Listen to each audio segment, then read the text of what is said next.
Il n'y a aucune ville qui apparemment a aussi peu d'intérêt que Damas, par rapport à l'histoire d'Israël, qui est citée autant de fois que Damas même. Et quelles sont les autres villes? Bon, il y a Haran, c'est cité une fois ou deux, mais Damas, non, je parle en dehors d'Israël, bien sûr. Des villes étrangères citées, alors qu'on ne voit pas tellement en quoi elles interviennent dans l'histoire d'Israël. Quand on se rappelle ce qu'est la Torah, c'est tout sauf un livre d'histoire géo. Donc si la Torah cite Damések, c'est que vraiment, vraiment, c'est important.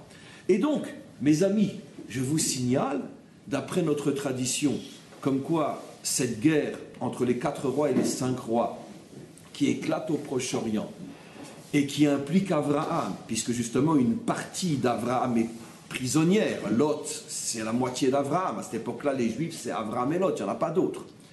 Et donc, une partie d'Israël est attaquée, l'autre partie vient pour la défendre, et finalement, la vraie bagarre qui implique Israël va se passer jusqu'à Damas. C'est lié à Damas. Alors, pourquoi Damas? Alors maintenant, ce qui est extraordinaire, c'est qu'on a un midrash absolument fabuleux, un midrash absolument incroyable, et un Zohar qui explique ce passage. Rappelons-nous de tout ce que nous-mêmes on avait déjà expliqué il y a des mois et même des années avant que les événements actuels se déroulent devant nos yeux. Donc on n'avait pas spécialement mis le doigt et l'accent sur Damas, on avait plutôt expliqué ce qu'il y a autour. Mais qu'est-ce qu'on avait déjà expliqué jusqu'alors? En vérité, je me servais de textes que je connaissais, mais je n'avais pas, à cette époque-là, n'étant pas conscient de tout ce que le Midrash disait, moi-même je n'ai pas vu ce que j'aurais dû voir, parce que ça n'avait pas de résonance à mes yeux à cette époque-là. Mais par contre, ce que j'avais déjà dit, c'est que finalement, pourquoi les rois s'attaquent à Lot? Pourquoi ils capturent Lot?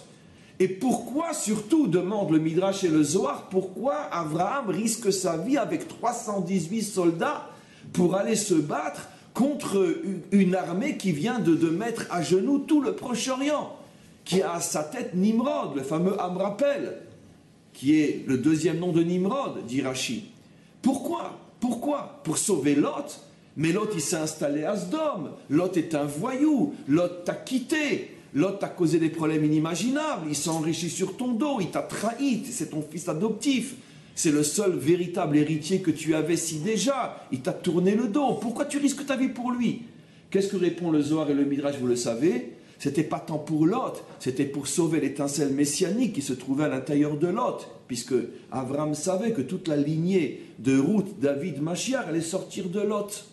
Et donc en vérité, c'était pas tant Lot en tant qu'individu qui devait être sauvé, c'est tout l'avenir du monde qui devait être sauvé. Et c'est pour ça qu'il est parti, même avec 318 hommes, en se disant, je continue à expliquer le Midrash, que dans la mesure où je pars pour sauver le projet divin, c'est impossible que Hachem ne m'aide pas. Et donc même à 1 contre 1000, je gagnerai. Il ne s'est pas trompé. Maintenant, le Zohar va beaucoup plus loin que ça. Mais pourquoi les rois ont besoin de capturer Lot? Parce que le Midrash explique, parce que toute l'intention de la guerre de Gog et Magog, c'est de stopper la venue messianique. C'est d'empêcher le Mashiach de se dévoiler. Et eux savaient ça aussi. Le Midrash, c'est plus le Zohar, fait remarquer que tout tourne finalement, dans la partie du conflit qui nous implique nous, tout tourne autour de Damas. Puisque c'est marqué clairement qu'Abraham les a poursuivis et les a combattus jusqu'à la gauche de Damas. Pas Damas, jusqu'à la gauche de Damas. La partie gauche de Damas. Le Midrash pose la question, mais pourquoi Damas? Pourquoi Damas? Et là commence le Midrash et tous les commentaires, dont certains sont déjà millénaires, qui nous font remarquer que Damasek, c'est les mêmes lettres que Mikdash, le temple. Vous l'avez entendu cela déjà?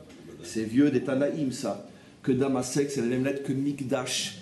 Et que et la clipa de Damas, c'est la clipa qui empêche la construction du Beth Amikdash.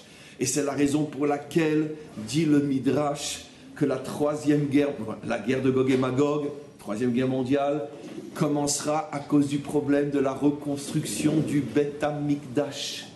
Et que le conflit démarrera réellement, on y voit à partir de Damas. C'est intéressant quand vous vous rendez compte que le nouvel Antifada maintenant tourne autour de leur crainte qu'on veut reconstruire le troisième temple, c'est quelque chose d'absolument fabuleux. Des fois je me dis, mais c'est pas possible, ils ont lu nos textes ou non? Vayichalek alem laïla. Quand il s'est battu jusqu'à Damas, il a coupé la nuit en deux. le Midrash vient et il dit, lui il s'est battu dans la première partie de la nuit à Damas, et le Mashiach se battra, il a laissé la deuxième partie de la nuit pour le Mashiach. Conflit lié à Damas, ou venant de Damas. Midrash, 2500 ans. Mashiach, lui, se battra dans la deuxième partie de la nuit. Et d'où on sait que Abraham s'est battu dans la première partie de la nuit, c'est marqué small, la gauche. On sait très bien que la gauche fait toujours allusion au début d'un ta'alir, début d'un processus. La droite fait allusion à la fin et à la réalisation du processus. D'où on le sait, Mashiach ben Yosef, Mashiach ben David. Finalement, aujourd'hui à Damas, on voit qu'il y a un microcosme de toute l'humanité qui est présente, les deux facettes de l'Occident et les deux facettes de l'islam, qui s'opposent en étant une facette de l'Occident avec une facette de l'islam et une facette de l'Occident avec une facette de l'islam. La répartition des facettes est fondamentale. Jamais dans l'histoire humaine on a trouvé un endroit, comme c'était prévu par la Torah il y a des millénaires, où se rassemblerait finalement l'humanité tout entière, sous la forme d'un conflit pour l'instant encore à petit feu, mais qui va, comme on le sait, et inévitablement exploser à l'échelle de l'humanité tout entière. Les deux grands pôles de l'humanité sont représentés avec un brit entre eux, une alliance entre eux. L'ouest occidental, qu'on va appeler l'ouest chrétien, est avec les sunnites. L'est occidental, puisque j'inclus aussi d'une certaine manière les Chinois, qui sont très proches dans ce conflit des Russes, et que si le conflit explose plus, les Chinois et les Russes feront une alliance contre le côté ouest et contre le côté sunnite. Et donc, les Russes, les Chinois, ça c'est leur politique, on n'entend pas parler d'eux jusqu'au jour où on entendra tellement parler d'eux qu'on regrettera le temps où ils étaient silencieux, mais pour l'instant, ils laissent les Russes agir pour eux, mais c'est la même chose, Chinois, Russes, c'est exactement la même mentalité. Ils sont avec les chiites. Alors pourquoi ? Par contre, les nations ont toujours eu un grand problème, et c'est pour ça qu'elles fondent tous contre nous, parce qu'elles n'acceptent pas que nous, on ait résolu ce problème-là. C'est deux aspirations complètement différentes. L'aspiration spirituelle, l'aspiration nationale. Mais, on va voir comment les nations s'en sortent. Il y en a, et ça va être, on va dire, deux grands courants qui vont se dessiner, qui vont se profiler dans l'histoire de l'humanité, et qui se retrouvent aujourd'hui avec une clarté comme jamais dans l'histoire humaine. Il y a le courant qui, lui, va privilégier l'identité religieuse et va considérer l'identité nationale comme étant tout à fait accessoire, voire même effaçable. Et il va y avoir un autre courant civilisateur qui, lui, va considérer l'identité nationale comme essentielle, l'identité spirituelle comme accessoire, voire même effaçable, je ne sais pas si on dit effaçable, mais effaçable. Et à partir de ces deux grands pôles, on aura certaines nuances comme on va voir. Pour les sunnites, il n'y a qu'une seule identité islamique, c'est la religion. L'État n'est qu'un instrument qui donne force, pouvoir, moyens, argent, mais l'État, c'est-à-dire l'identité nationale, ne doit absolument pas être mis en évidence parce qu'elle vient s'opposer à l'identité islamique qui, elle, n'est pas et ne veut pas et déteste l'identité nationale. C'est pour ça que le sunnisme pur et dur prône le califat. Maintenant, je vous explique c'est quoi le califat. C'est quoi le grand califat? Il n'y a plus d'Irak, il n'y a plus de Syrie, il n'y a plus de Jordanie, il n'y aura plus d'Arabie Saoudite, il n'y a plus rien, il y a le grand califat, l'État islamique. Ça veut dire la nation de l'islam. Le chiisme, c'est tout le contraire. Écoutez-moi bien, et ça peu le savent. Le chiisme n'est pas moins religieux par rapport à sa compréhension de l'islam que le sunnisme. Mais le chiite refuse l'abolition de l'identité nationale. Une chose absolument extraordinaire, c'est que le djihad est un phénomène sunnite et non chiite. Encore une fois, je ne dis pas que les chiites n'en rêvent pas, mais ils n'en parlent pas. Il n'y a pas de djihad chiite. Pourquoi?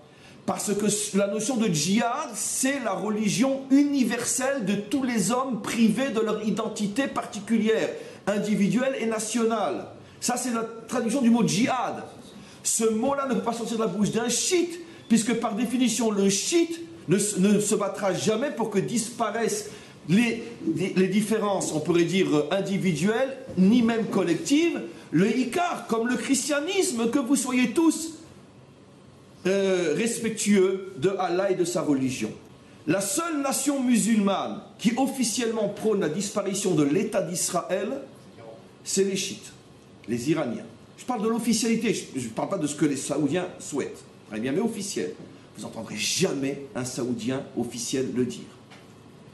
Donc, incroyable, les sunnites partout dans le monde ne permettent pas à leurs officiels de dire expressément qu'ils veulent notre disparition de la nation d'Israël, les chiites du matin au soir. Mais le paradoxe est d'autant plus incroyable, mes amis, c'est que le seul pays musulman fanatique où un juif peut vivre en paix aujourd'hui, c'est en Iran. En Iran, on peut aller de sa maison à la choule avec un talit katan sur soi, on danse dans la rue au moment de Simchat Torah, d'accord, liberté de culte totale, liberté de kashrut, et il y a même des juifs pratiquants au Parlement iranien. Le chiite n'est pas djihadiste. Il n'est pas malade de l'existence d'autres religions que la sienne. C'est évident que dans son projet à long terme, il souhaite que tout le monde devienne chiite, mais il n'est pas djihadiste. C'est-à-dire qu'il a la patience de l'attente et de la tolérance. Le chiite est beaucoup plus tolérant que le sunnite, parce que le chiite ne considère pas que c'est une trahison à l'islam d'autoriser une autre religion sous ses yeux. Comme il ne considère pas que ce n'est pas une trahison à l'islam que de laisser un État différent du sien exister avec une autre mentalité que la sienne. C'est pas dans sa compréhension de l'islam. Les sunnites sont à la base des Arabes. Les chiites ne sont pas des Arabes, ce sont des Occidentaux. Les Perses sont des Occidentaux, les Iraniens sont des Occidentaux. Et ce n'est pas seulement celui qui est blanc aux yeux bleus et chrétien qui est occidental, hein. Soyons pas racistes. Les Iraniens ne sont pas moins occidentaux que les Parisiens. C'est la même entité géopolitique non pas géopolitique, civilisatrice, ce sont des Occidentaux. Maintenant, pourquoi les Américains font le choix des sunnites, mais d'un autre côté, sont tellement pro-iraniens? C'est facile, parce que les Américains, ils sont schizophrènes. Je vous signale que les Américains sont des djihadistes, mais sur le plan politique. Mais sur le plan de la force, ils ne sont pas moins dangereux que les djihadistes, parce que quand ils rentrent en Irak, en quelques jours, ils ont fait 100 000 morts. En quelques jours, 2-3 jours, 100 000 morts. Donc, ils sont très djihadistes sur le plan idéologique, sauf que ce n'est pas de la religion, c'est de la démocratie. Sur le plan économique, dès que quelque part un concurrent se lève, il le liquide, tout le monde le sait, c'est affreux ce qui se passe sur le plan économique face aux Américains. Sur le plan politique, dès que quelqu'un risque de les déranger, on paye quelqu'un pour lui faire un putsch, toutes les années en Amérique du Sud, etc. Ils sont très djihadistes. Comment ça s'appelle? Sauf que quoi? C'est que leur dimension djihadiste s'exprime dans un autre courant, mais c'est la raison pour laquelle ils se retrouvent des affinités avec les sunnistes. Mais d'un autre côté, comme il n'y a pas plus, comme disait Youssef, nationaliste qu'un Américain, c'est là que commencent leurs limites face aux sunnistes, et ils font un pacte avec l'Iran, avec l'islam iranien, comme pour essayer de jouer sur les deux pôles en même temps. Ils ne se contradisent pas, il y a derrière une pensée qui tient la route, d'accord? On est avec les sunnistes sur le plan idéologique, mais on est avec les chiites parce qu'on a besoin d'un islam qui prône la suprématie de la nation, parce qu'eux-mêmes sont les deux en même temps. Je veux juste rapporter les paroles d'un Mekoubal qui est décédé, je crois, il y a pratiquement 70 ou 80 ans. Je retrouvais son nom, c'était un Sfarad, le Rav Al-Wazi, je crois, qui a vécu ici en Israël il y a fort longtemps, et qui disait que le jour où les Russes se battront en Syrie contre des Syriens, ça sera le dernier événement avant le dévoilement du Mashiach. Or, imaginez, il y a une 50aine d'années qu'un jour des Russes se battraient en Syrie contre des Syriens, puisqu'ils se battent contre des Syriens. Le peuple syrien est sunnite, c'est contre lui qu'on se bat. Et Assad n'est pas un Syrien, c'est un imposteur, c'est un dictateur qui n'a rien à faire là-bas.